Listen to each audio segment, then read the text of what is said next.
other critical information. It will be with you before 3 o'clock today. And in addition, the surgery numbers, which typically we do on Tuesday, will be provided later in the week, the number of surgeries canceled. So you'll expect that later in the week, and those other numbers will come in our written report before 3 o'clock. And with that, it's my honor to introduce Dr. Bonnie Henry. Thank you very much and good afternoon. So today I'd like to provide the latest update on our ongoing COVID-19 public health response. For many months now, as I don't need to say, I think, as COVID-19 continues to circulate in our communities, I've been asking everyone to take steps to protect yourself and those around you.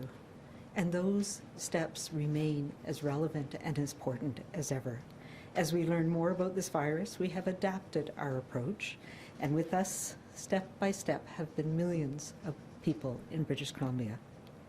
We've seen now how interconnected we all are, that the choices we make affect not only our own health and well-being, but it affects the health and well-being of our communities, our families, and our province. And we're seeing that with the challenges that are faced in different parts of our province. The actions we take or choose not to take affect the children in our lives, affect our elders and seniors, our neighbors, our friends. And we know the numbers over this past weekend have been stable, but they are still very high. And that means that we've had, again, increasing impact on our hospitals and our critical care. With this in mind, I'd like to address the situation we are currently facing in BC's north. We have been closely monitoring the situation in the north, and my public health colleagues and I are very concerned with what we continue to see in many communities across the north. COVID-19 is spreading at a higher than average rate.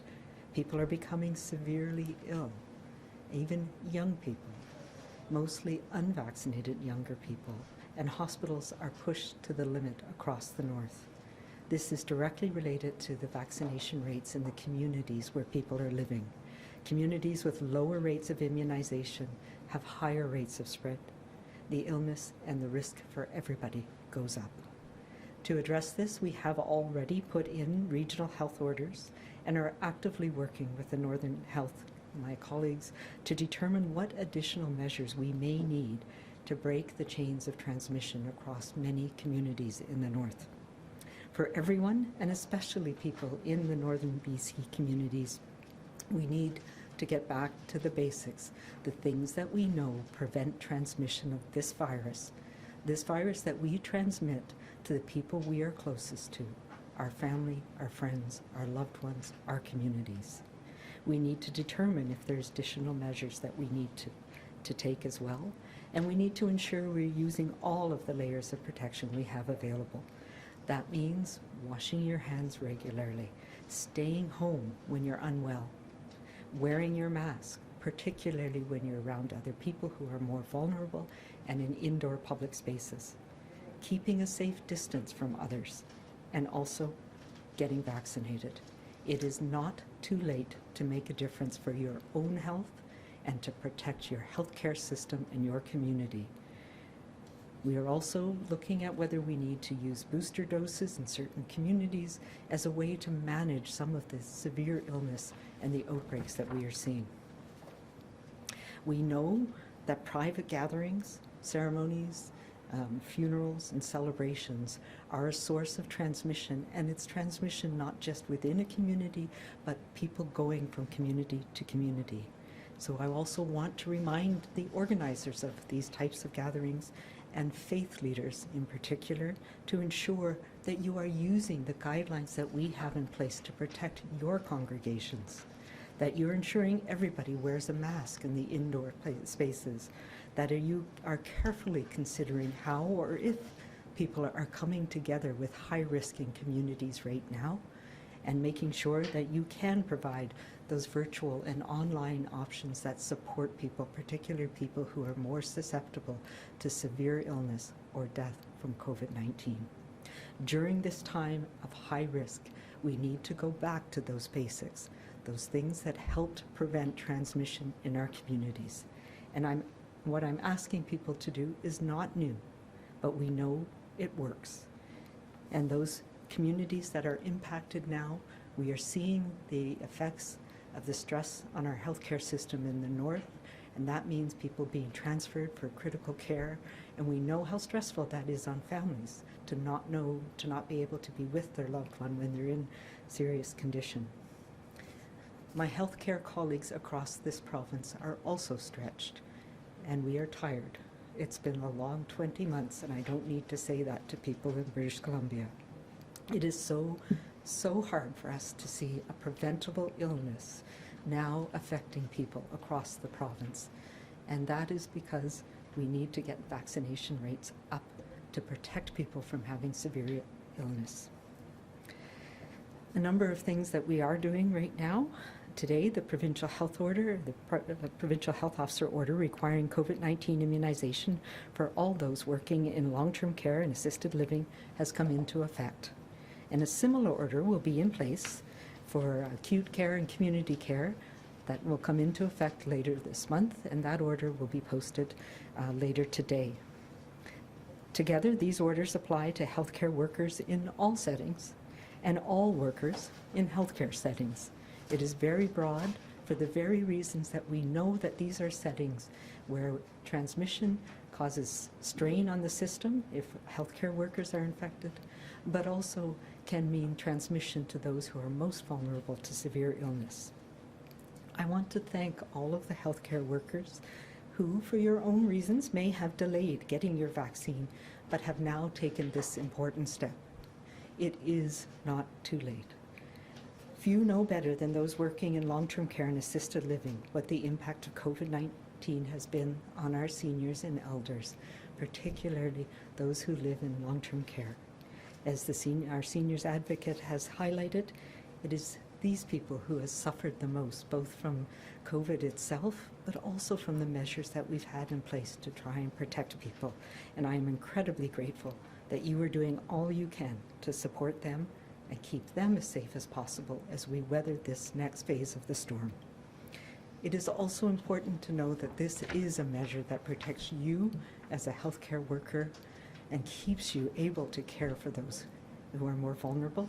It protects our healthcare system, our families, and our communities. I recognize as well that our public health mandates have changed over time, and they will continue to do so as the pandemic evolves and changes. And just as we may increase or decrease public health measures to ensure our protections are in step with our risks, we also want to keep things as straightforward and as simple as possible. So recognizing that young people are now wearing masks from K to 12 in our school system, I'm adjusting our public mask mandate and requiring it for everyone 5 years of age and older to wear a mask in all indoor public spaces. And that will be posted in the updated order today. For youth, whether taking the school bus or the city bus, the rules are the same.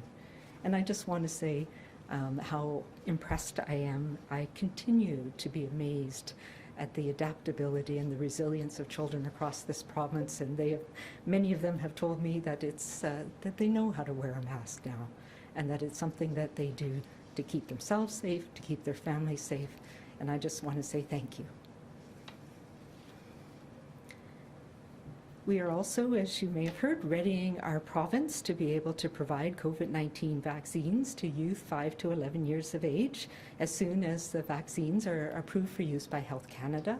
And we have heard that at least the preliminary data package has been submitted to Health Canada, and we may have that important vaccine available to us as early November. So we continue to talk with school communities, families, and parents to ensure the process will be as seamless as possible for everyone and make sure that our logistics are all in place so that we can provide this vaccine as soon as it's available. In the meantime, parents can now pre-register your children in the same way that we have registered ourselves or older children over the past year and a half. Notification of eligibility to book an appointment will be provided as soon as these vaccines are approved for use by Health Canada, and we have a sense of when they're going to be available to us in the province. So we are continuing to do what we need to do to make sure we can roll out that program to protect younger children as soon as the vaccines are approved. I'm also very pleased to see more and more businesses across BC and across the country are bringing in vaccine requirements in their workplaces. And we know that this is something that will protect employees, will keep workplaces safe, and keep businesses functioning safely. So I encourage everyone to take this important step as well. The COVID-19 pandemic has evolved, and so have we.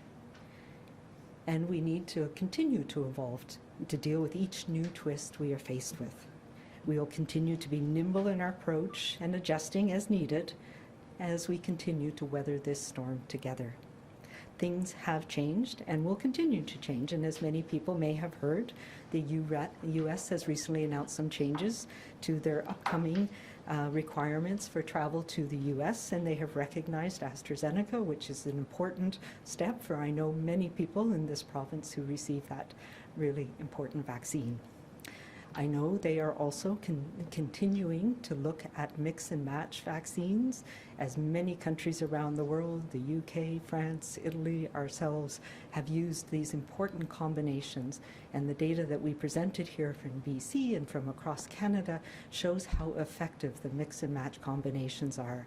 And I know our colleagues in the US Centers for Disease Control are looking at those data as well, and we expect to hear more about this important issue, which I know affects a number of people in British Columbia as well in the near future.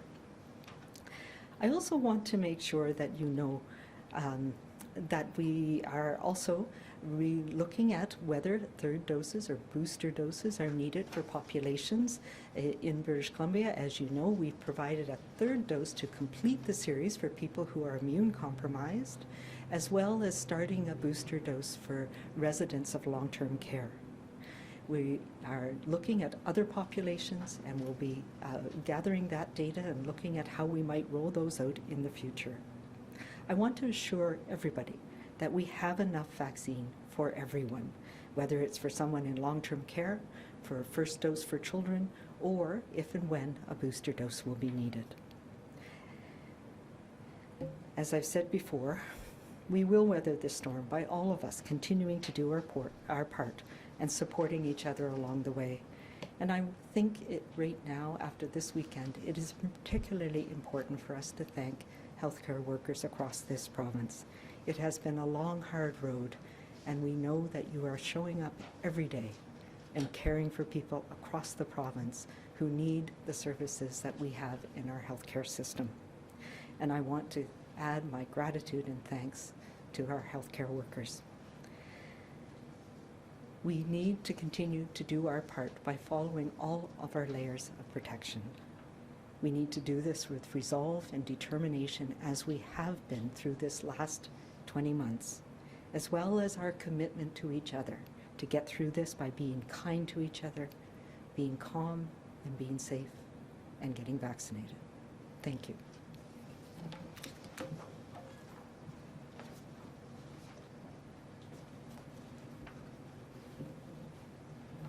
Thank you very much, Dr. Henry. I wanted to start today by speaking about the situation in the Northern Health Authority. And just to put it in context, over the course of the pandemic, different areas of the province have been affected by COVID-19 differently, and we have all supported one another. We've all been all in to support one another throughout the pandemic, and that continues to be the case. The situation in Northern Health Authority is extremely serious at the moment. I just want to lay it out with one set of facts. We have now transferred critical care patients. 55 critical care patients have been transferred from Northern Health to hospitals on Vancouver Island, in the Fraser Health Authority, and Vancouver Coastal Health. Of those 55, 43 are positive for COVID-19. 42 are not fully vaccinated. 42 not fully vaccinated people transferred in critical care. Over the Thanksgiving weekend, yesterday, Monday, Thanksgiving Monday, 4 people were transferred from Northern Health to either Vancouver Island or Metro Vancouver. On Sunday, 1, on Saturday, 5, on Friday, 4. That's 14 people transferred. I want to put in context these numbers in terms of the critical care beds that are in place for everyone in Northern Health that usually, in fact, more than satisfy demand. They're in ordinary circumstances, pre-pandemic circumstances for critical care, although there are many challenges everywhere in our healthcare system.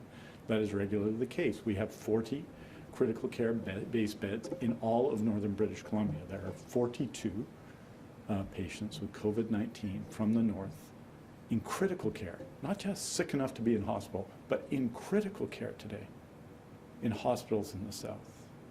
There are 23 further surge beds that have been added to our critical care capacity in the north. That makes 63.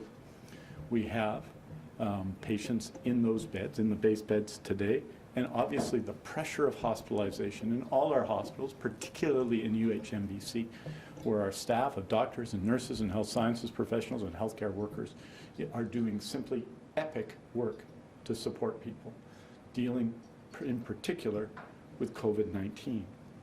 This is where we find ourselves today. 55 patients transferred over the weekend, over this Thanksgiving weekend, 14 patients flown from communities in the north, hundreds and hundreds of kilometers.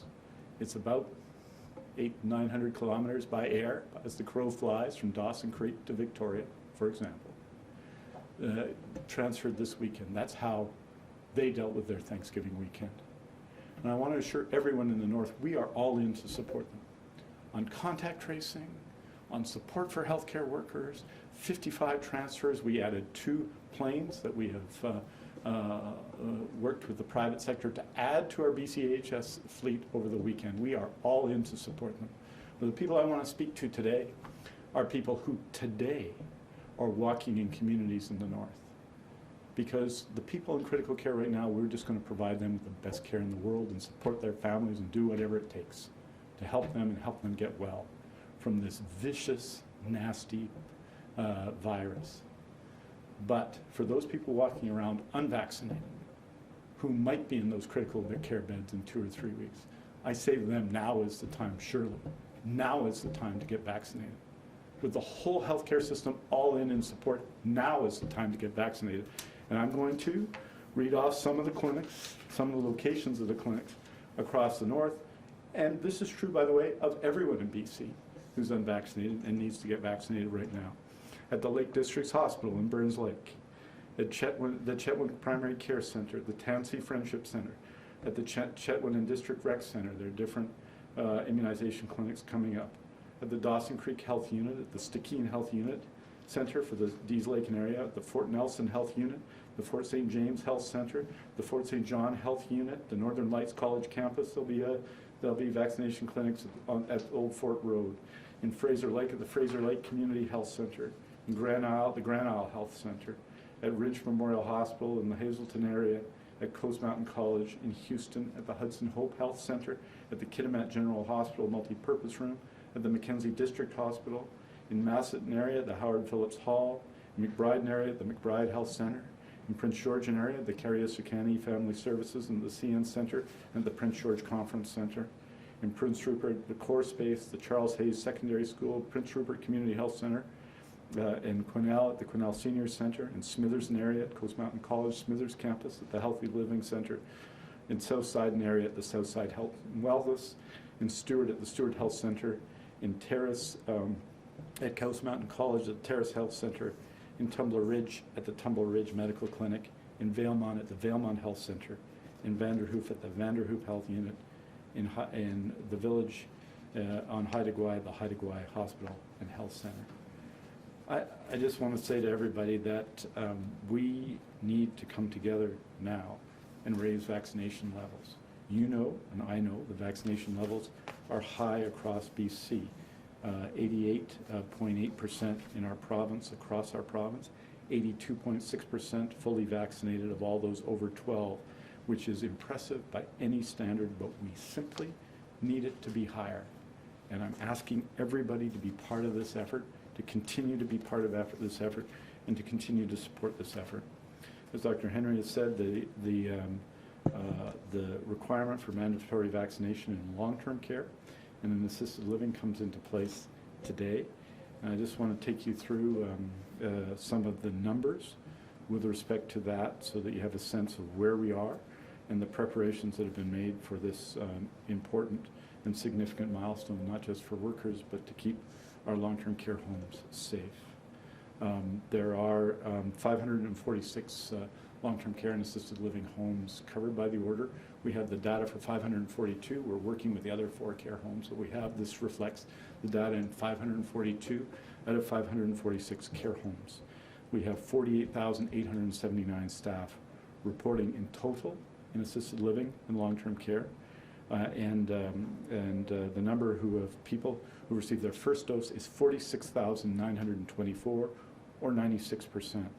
The total of received second dose is 45,457, or 93%. The total remaining is 1,955. In assisted living, vaccination rates are slightly higher. It's 97% overall, 94% second dose. And so of the 7,789 staff reporting in assisted living, 7,555 have received their first dose, 7,322 their second dose, there are 234 remaining. In terms of long-term care across BC, there are 43,304 staff reported, 41,572 have received their first dose, 40,273 their second dose. That leaves 1,732 in long-term care. So 1,732 in long-term care, 234 in assisted living. I think that we would say that what that tells us is that we've seen from the time when Dr. Henry put the order into effect to the present a significant increase in vaccination rates in long-term care homes, which were over 90% at the time, just over 90%, and are now over 96% across long-term care and assisted living. And we're going to continue to work with health authorities and care operators to make sure that all workers continue to have the support they need to get vaccinated.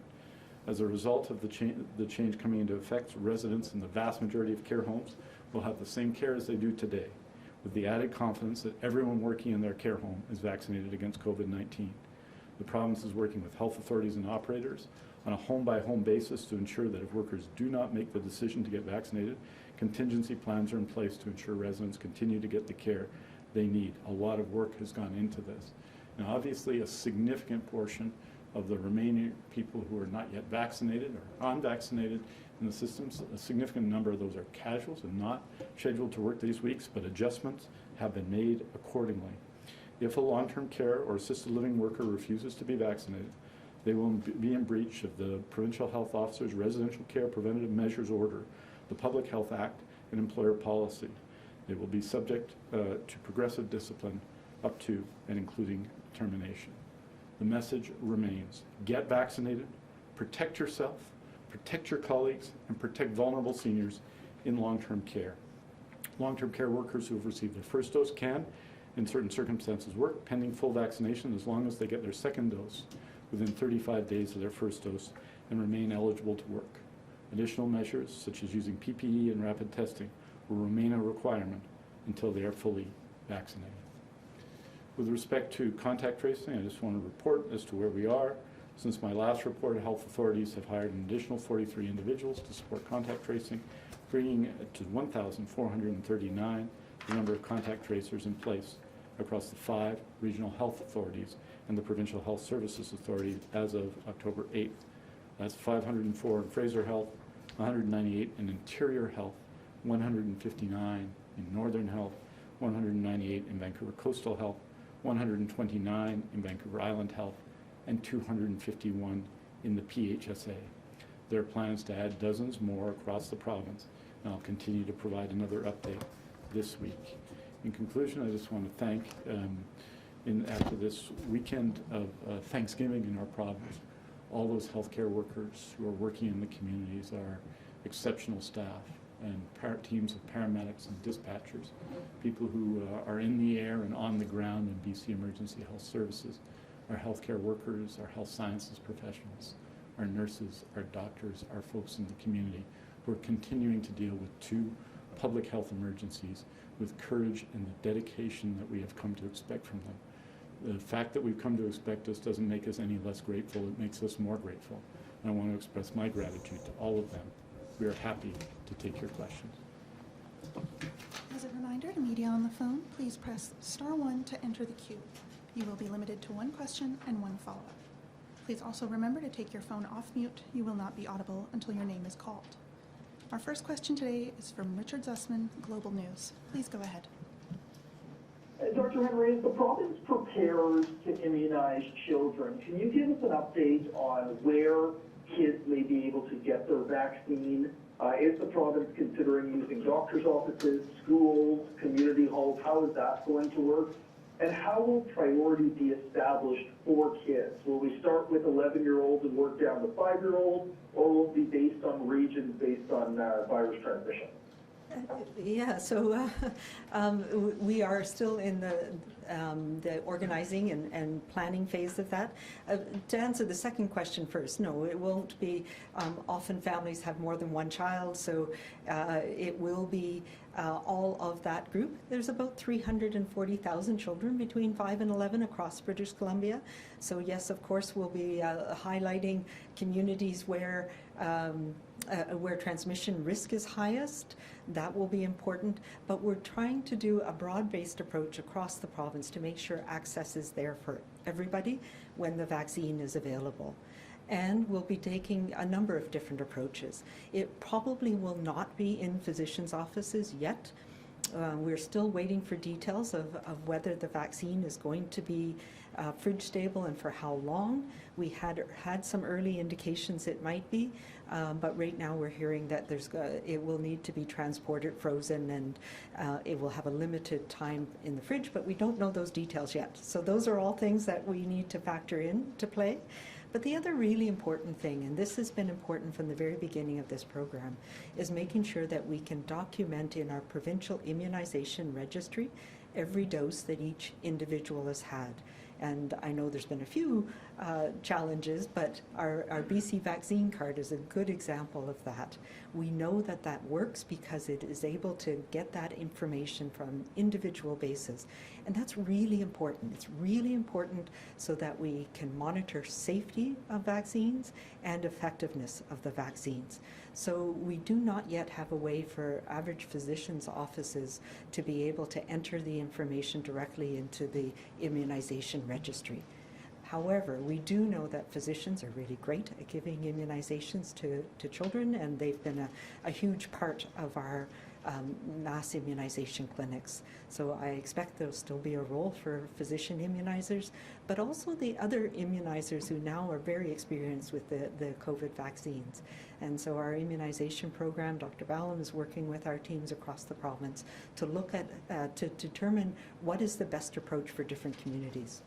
For some communities, some of our more remote communities, we may be able to go in and offer for example, a booster dose, making sure as well that we offer first and second doses for adults at the same time as being able to offer vaccination for younger children and do a whole of community approach. We know that was very effective for many First Nations and other smaller and more remote communities. So it's going to be a whole variety of different approaches. There will be some pharmacies that will be involved, but also health authority clinics in various different settings. Richard, did you have a follow-up? With October 24th fast approaching, proof of 2 shots for the vaccine card, what consideration is being given to event capacity?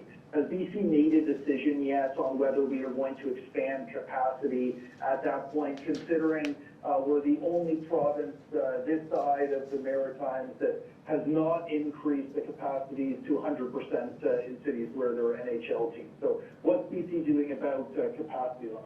Yeah, those are things that I'm actively working on.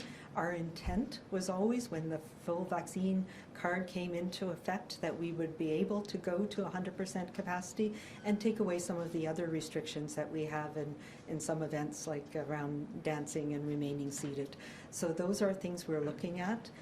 Looking at the epidemiology in different parts of the province and where this might not be in effect, and seeing the situation in the north comes to mind. So we will be making a decision about that by the end of this week. I know that people need to have some time to plan, but we are actively looking at that right now. Our next question is from Lisa Cordasco of Vancouver Sun. Please go ahead. Thank you. This is a question for the Minister of Health. We've been hearing reports over the weekend about people being on hold, this 911 code, because no BC ambulance dispatchers were available to take their call. I know the province is in the process of hiring 30 additional ambulance dispatchers, but I guess the question is this enough? And has the review group made any recommendations about how many dispatchers are actually needed, and when or if you'll be able to hire more? Well, you're right, Lisa. We're in the process of hiring both more ambulance paramedics and more dispatchers, and adding ambulance capacity both in urban BC and across BC, and rural and remote communities as well. You've seen that reported. We're in the process of hiring, and we were in the process of hiring in the hundreds of new full-time paramedics in advance of this, and we're hiring a bunch more. There are from time to time challenges in terms of the resources and dispatch, but we've been adding in weekends when we've been under significant number of calls for ambulance paramedics. We've been adding and supporting ambulance paramedics with both management services and other supports at both the dispatch level and others. And certainly it continues to be a challenge, because we're seeing right now in the healthcare system an increased call on ambulance care services. We've seen a lot more ambulance calls than we saw in the pre-pandemic period and through a good part of the pandemic, and we're responding to it by adding resources. And I think the issue will be, I think, addressed on the dispatch level by the adding of those resources. And it's my intention, and it's our expectation, I know it is, for BC Emergency Health Services to be ready and to provide care when people call for 911. And we're adding resources to see that happens. So a lot more ambulance paramedics, a lot more dispatchers.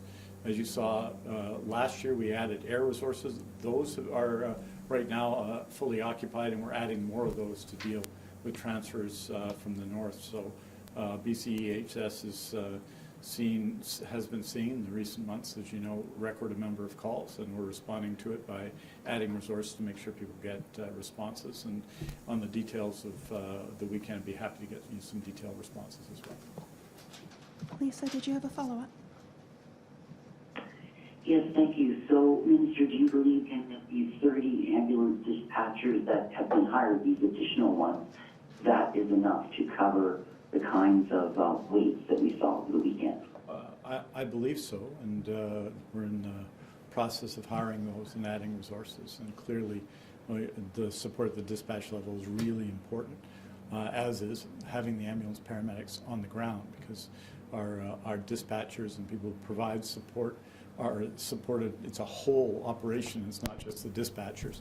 But yeah, that's a very significant increase in the number of dispatchers, and that's going to help significantly, as of other steps that we're taking. I think one of the most important steps, and it's really challenged right now because of the challenge in emergency rooms and some of the challenges in some regions of the province with COVID-19. But one of the most important ways is to ensure that ambulance get in and out of emergency rooms more quickly, and those are some of the measures that our team, our leadership team at BCEHS are putting into place and have put into place during busy weekends throughout the summer, especially in the subsequent weekends when we had heat waves in July and in August. So it's a big challenge, but we've added since 2017 massive new resources to the BCEHS. With the exception of mental health and addictions, it's received the largest increases of any area of the Ministry of Health in that time, and we continue to do so now to meet this test. And we're hopeful as well that as we return, and we hope to return to more normalcy in our primary care system, that all of that will also relieve some of the pressure on BCEHS. The next question is from Lisa Yuzda, News 1130. Please go ahead. Hi there. I'm wondering, just regarding the number of people who still aren't vaccinated, just a couple of things. I remember back in, I don't know if it was June or July, when we were thinking that 70% was going to be enough to get us back to normal, and now we're, pushing 90 and it's still not enough. So I don't know if you can talk about your frustration, the people who are getting sick now are getting sick because someone at some point has chosen not to be vaccinated. And are you surprised at how high it needs to be to give us the protection that we need to be able to function as normally as possible? Yeah, these are really good questions, and I think what we're seeing is a very high rate across the board, and yes, it was higher than what we originally thought we would need to be across the board, and that is a reflection of the change in the virus. And the increased transmissibility has meant that it spreads more rapidly. There's less leeway in breaking precautions, and we've also started to have to try and get back to some degree of normalcy, and that's where things like the vaccine card come into effect, because we know we can mitigate that risk. We can't get rid of it entirely if we have, but we can make it much, much less if only vaccinated people are together. But we also see that the people who are not yet vaccinated, it varies by community. And so there are pockets where it's very low. But if we look at some of the communities where it's high, areas where we have had a lot of transmission in the past, like in parts of Surrey, in Vancouver Coastal, where we are seeing good protection, that this virus just runs into walls when we have those layers of protection that include most people being immunized. So it really is looking at those communities where there's issues, where there may be an increased level of suspicion, where there's concern about whether we're overreaching the government response, and tackling the individual issues for people in those communities. And we're seeing this make a difference. We're seeing it making a difference for healthcare workers who had questions and now needed to make a decision. And most of them, thankfully, are making the right decision, which is to protect themselves and their communities. So we need to continue to do that, to be that voice of rational thought, to help people understand what credible information there is to support their decision making, and to make sure that vaccines are available in those communities where people have that opportunity to make that right choice. And it's so, so important right now. As the Minister was talking about, it is people in communities where this virus is circulating, and it's everywhere here. Where it's not taking off is where we are protecting ourselves and each other by being vaccinated. And that's what we need to focus on for the next few weeks, because it's going to get harder before it gets easier. We know that we have influenza coming. We know that we are starting to see other respiratory viruses cause illness. And when people come together, that's what's going to happen. The strain that we're seeing, which is almost all Delta virus, across this province, it spreads rapidly when it finds a toehold, when people are not protected through vaccination. Lisa, did you have a follow-up? Yeah, I'm going to sort of double end this. And you mentioned Dr. Henry there saying it's going to get harder before it gets easier. Is there anything more that you can do to corner the people who haven't gotten vaccinated? I mean, you're taking jobs away from people, they're healthcare workers. There's, an umpteen places people can't go if they're vaccinated. Is there anything more you can do there? And also you mentioned the flu shots. I know there's a lot of parents who are antsy wanting to get their kids vaccinated and are not seeing the clinics yet. Is there a delay in flu shots, or is it a regular season and people are just more antsy about it this year? Yeah, so flu shots, yes. It's not a delay. We generally do it near the end of October, middle end of October. We've started to receive flu vaccine, and it will be available, and we're doing a large push this year. Like last year, we know that community pharmacies are a really convenient place for people to get immunized against influenza, so we'll be doing more about that in the next few weeks. We've started in the highest risk settings, as we do every year, so long-term care, healthcare workers, it's available now, and starting next week, it'll be broadly available in communities around the province, primarily through physicians' offices and pharmacies like we have in the past. And it is important this year. We've not seen a lot of influenza yet, but we know that with more travel internationally and more travel within our communities, that influenza spreads more easily. And I will caution as well, we know that influenza spreads really easily amongst younger children. It can cause severe illness in especially infants and young babies, but it can also cause severe illness in school-age children and can spread really rapidly. So these are the things that we need to start thinking about right now as we move into the fall. And in terms of what can we do, I think we need to go back to those communities where we're starting to see the impact. And I had the privilege of talking with a number of our First Nations leaders last week, with community leaders, about making the case that we now are seeing the breakthrough in some cases, but primarily what we're seeing is people who are not vaccinated getting really sick with this virus. This virus has changed. It's not the same as it was last summer, where young, healthy people had relatively mild illness. We are seeing severe illness in young people without underlying illnesses, and that is what is overwhelming in some cases our health system. And it also means now that people who need other types of health services are not able to get it in their community. So we need to go back to those basics. For young people who thought that they could just weather this, you need to be vaccinated. That is your protection from severe illness right now. And it makes a difference. Today, tomorrow, get your vaccine. As well, we need to start doing those things, keeping our groups small, making sure we're protecting those who don't mount as strong an immune system response. And we've been giving third doses to some people, but even then, if you have somebody who's going through cancer treatment, if you have somebody who's too young to be immunized, the most important thing you can do to protect them is to be vaccinated yourself. We've seen increasing evidence of this, that having others in the family immunized protects those who can't mount a strong immune system response themselves or who are too young to be vaccinated yet. So these are the important things that we do to keep our schools open, which our children need so much. These are how we keep people healthy in our family and our community. Our next question is from Raw Shaw, Check News. Please go ahead. Oh, hi, Dr. Henry. I just wanted to ask about the U.S. CDC rules again on the AstraZeneca doses. What is going on there when you talk to them? Why they won't approve our mixed doses, and how confident are you that you can convince them to do that? What is the holdup and hesitation there? Yeah, I think I can't really comment on how decisions are made in the U.S., but there's a number of different bodies who are involved. They have a strong ACIP, their Advisory Committee on Immunization Practices, but I also think they had a very structured approach to how they were providing immunization in the U.S., and it was really following the manufacturer's recommendations.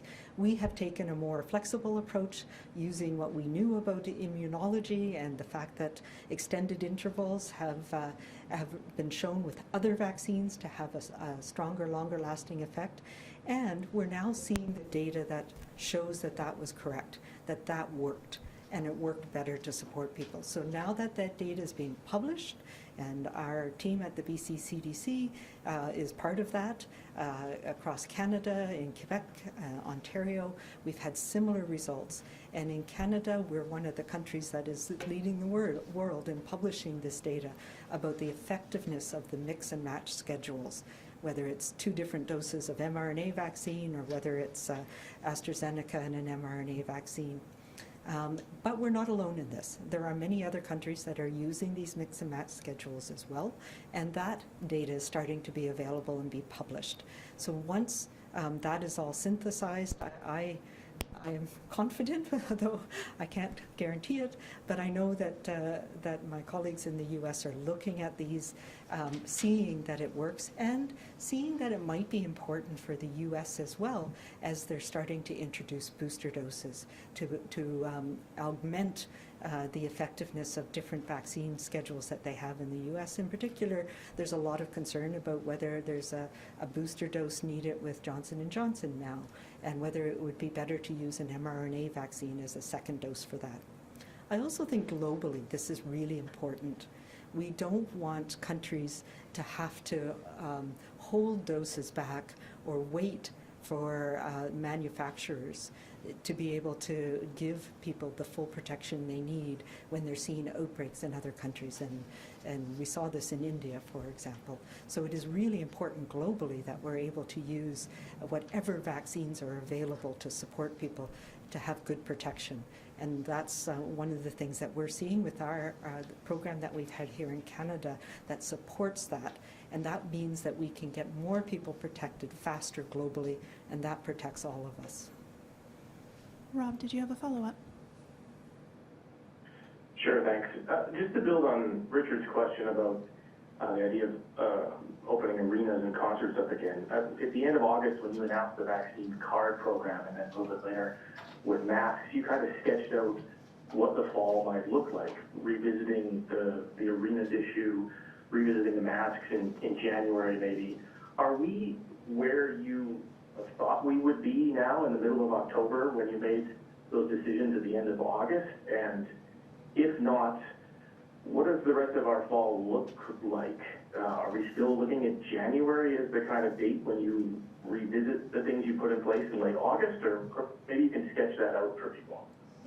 You know, I think what we're learning is that so much depends on what's happening in your community. We're seeing right now that the North is a challenge, and part of that is related, and it's not universal across the North.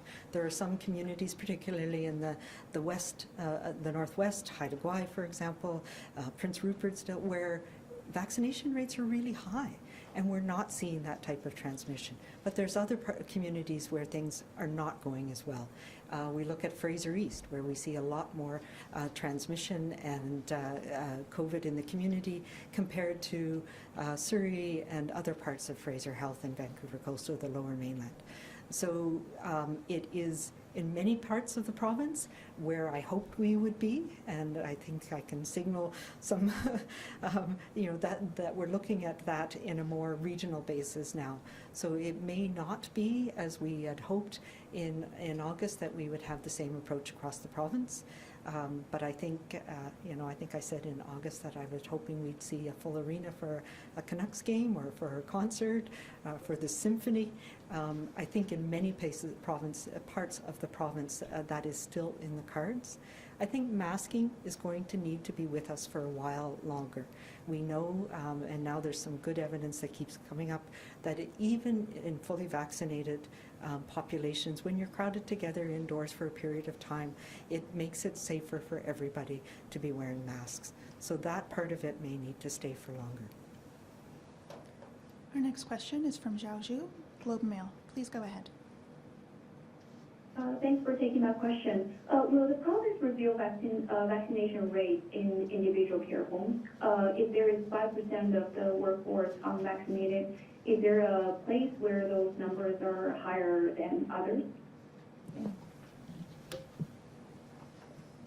Yeah, by a health authority, the answer is yes, and provided the sort of preliminary numbers this week, but those numbers continue to be the case. In terms of assisted living, it's pretty stable across the province, so 95% in Interior Health, 96% in Fraser Health, 99% in Vancouver Coastal Health, 97% on Vancouver Island, and 94% in Northern Health. Obviously, there are fewer overall numbers in assisted living across the province. There's 7,789 staff reporting. In the more significant area, which is long-term care, number is 94% in Interior Health, 97% in Fraser Health, 98% in Vancouver Coastal Health, 95% in Vancouver Island Health, and 89% in Northern Health. And those are the first dose numbers across the province by health authority. I think it's fair to say a very small number of care homes. I think the number, if you look at all care homes with more than 10 employees, I think it's 4 or 5 that are under 85%. And we've gone through plans through care home by care home to ensure that we're ready for especially this first week of transition, because these are the first shifts where the provincial health order will be in effect, and people who are not yet vaccinated will be entirely excluded starting today. So there is differences between care homes. As you can see, the numbers are very high everywhere and significantly higher than they were a while ago. It's our obvious hope that we're going to continue to make even more progress this week. There's been very significant preparations for this in the Northern Health Authority, for example, where we've brought additional supports to certain care homes already to ensure that they're able to maintain the high quality of care you'd expect. I might add that we've added thousands of care workers in the last period across long-term care in BC, and that also supports us as well, and we're going to continue to look to that. Well, look, regardless of all of that, regardless of the fact that some of the significant number of the care home staff who are not yet vaccinated are casual, and its effect isn't, and the vaccination rate is very high at 96% in long-term care, 97% in assisted living. There is no question that this represents a challenge for us, and we are fully mobilized to the task of supporting care homes and making sure that for residents in long-term care, they continue to get the support they need. Did you have a follow-up? Yes, I do. I'm wondering if there are some care homes are struggling with staffing. We were told by the ministry staff last week that the government will allocate resources as needed if some regions are going to face a major staffing shortage. Could you please elaborate on how is this going to work? Like, where will these resources or workers come from? Well, this has happened from the beginning of the pandemic. It obviously particularly happened in wave 2, and in the case of some care homes, I think the Little Mountain Care Home, I believe it was around 90 care staff from Vancouver Coastal Health went in to support that, including at the time a vice president who went in to work there every day at Vancouver Coastal Health, and we are going to continue to do that. So those resources in those care homes that are, there's a relatively small number of care homes that require such support. We're going to seek all of the means we have, and that will include moving and adding care staff to support care homes that are seeing a significant number of unvaccinated people. But overall, I'd say we're pleased with the number we're at right now. We're pleased that we're at 96+% in long-term care, 97+%, or 96%, 97% in assisted living. So overall, at a significantly high level, but we'd much rather be at 100%. And we're going to, yes, in some cases, should that be required, add resources to sustain care homes, especially the small number of care homes that are significantly below that. And that's, I would say, about 4 care homes across the province that are below the 85% mark, for example. Those have already received some support, but others who are going to face some challenges in the coming weeks, because this is in spite of the 96% and the 97% numbers, still a significant challenge at a time when healthcare is being challenged everywhere. And we're also preparing, of course, for the significantly larger challenge in terms of sheer numbers of workers, almost 3 times the number of workers who are still to come in the broader mandate for all healthcare workers that Dr. Henry and the Provincial Health Office put into place, and that work is ongoing right now, and that will be, in terms of sheer volume of change, an even more significant challenge. We have time for one more question. Our last question today is from Isabelle Brigham, CBC. Hi there, this question is for Dr. Bonnie Henry, but if we can please get an answer in French.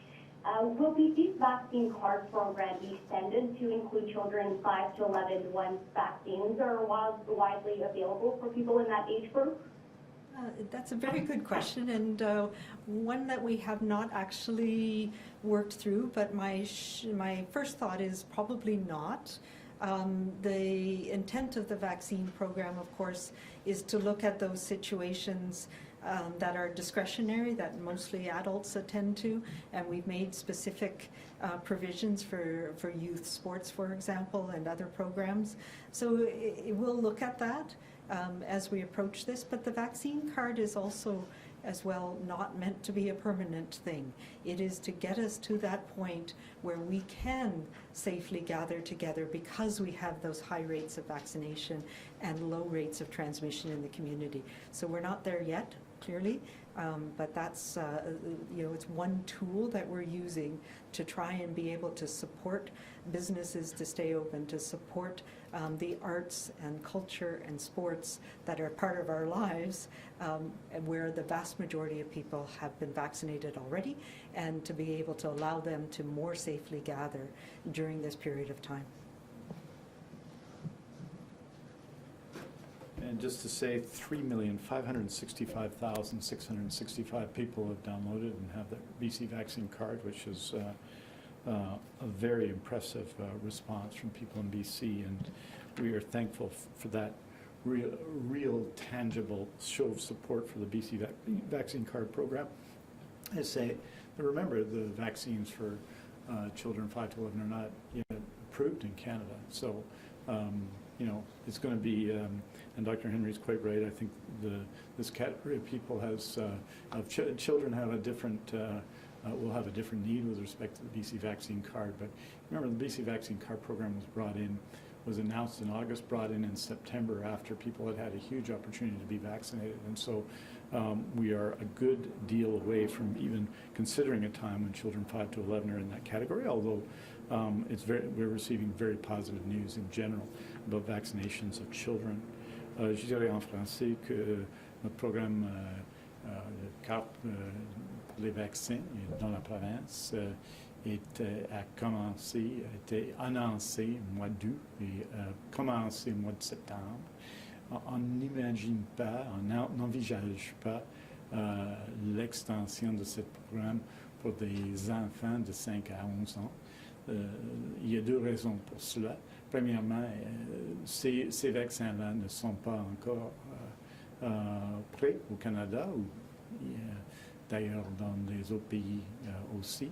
Et ça va, nous pensons, commencer bientôt, mais ça va prendre des mois avant que des enfants sont en mesure d'être dans la même position que des autres gens de plus de 12 ans. Ça, c'est la première chose. La deuxième chose, c'est que la situation des enfants, comme vient de dire le Dr. Henry, est bien différente que des adultes, même des jeunes de 12 à 17 ans. Donc, je pense que les circonstances sont différentes pour eux, pour des raisons évidentes. Et donc, on ne pense pas, on ne songe pas actuellement à ce changement pour des enfants pour le moment. Isabel, did you have a follow-up? I did. Dr. Henry, what is your sense of how Halloween should go this year? What's your advice for trick-or-treaters and people who want to hand out candy? And how would you compare the situation to last year when we saw people getting creative with candy shoots and things like that? How would you compare it, and what can parents and trick-or-treaters expect for this Halloween? And Minister Dix, please, en français as well, please. Right. Now that we've finished Thanksgiving, we need to think about Halloween. You're right. I do think that a lot of the creative things that we saw last year are good, and good things for us to consider this year as well, for a number of reasons. One is we still have transmission. We know that this virus is transmitting in communities around the province, and the new strain that we're seeing can transmit more effectively. And we still do not have vaccine for young children, particularly that age group that enjoys going out and trick-or-treating. So this year as well, I think keep it outside, keep groups small, do some of those really fun things that worked last year, having outdoor events for, especially if they involve children who are under 12 and not yet vaccinated. So I think that's a good thing to start thinking about for this year. And all of the creative stuff that we saw last year, I think bring it on again this year.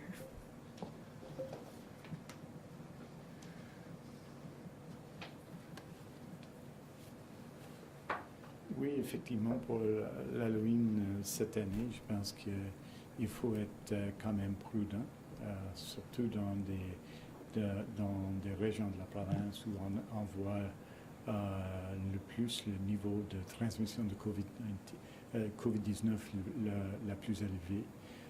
Cela étant, et je pense qu'on peut utiliser, comme vient de dire le Dr. Henry, notre imagination pour être protégé, mais pour célébrer cette fête qui est importante pour des enfants et pour beaucoup d'autres aussi. Mais les limites, surtout pour les adultes sur les soirées, les limitations à ces soirées, surtout dans l'Interior Health Authority, Northern Health Authority, East Fraser, sont toujours en place. Et il faut être prudent et de suivre les règlements qui sont en place et de nous protéger tous. Donc, je pense qu'il va falloir de l'imagination, mais je pense qu'on peut avoir une Halloween qui va créer ses propres mémoires. Merci beaucoup. Thank you very much.